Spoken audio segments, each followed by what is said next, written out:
Hello nature lovers. आज हम give Patel की कविता ओन किलिंग अ ट्री के बारे में जानेंगे।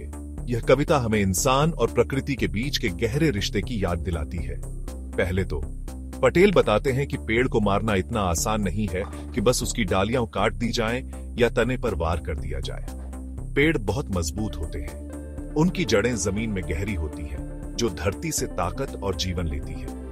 फिर वह बताते हैं कि पेड़ कैसे शक्तिशाली बनते हैं। सालों तक वे मिट्टी से पोषक तत्व और सूरज, पानी और हवा से ऊर्जा लेते हैं।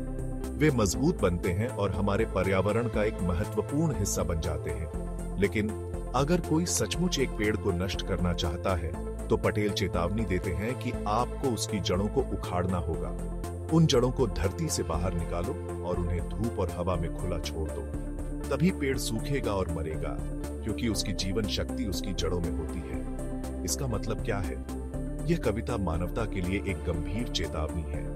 पेड़ सिर्फ पर्यावरण का हिस्सा नहीं है, वे पृथ्वी के संतुलन के लिए बहुत जरूरी है। पेड़ों को नष्ट करने का मतलब है प्रकृति को नुकसान पहुंचाना, जिसका असर हम सब पर पड़ता है। आखिर में पटेल की कविता हमें सिखाती है कि पेड़ों की रक्षा करना हमारा कर्तव्य है। यह हमें उनकी अहमियत समझने और उनकी परेशानी को महसूस करने के लिए प्रेरित करती है। तो आइए हम अपने पेड़ों का ख्याल रखें और अपने प्राकृतिक दुनिया की रक्षा करें, क्योंकि प्रकृति की रक्षा का मतलब है अपनी रक्षा।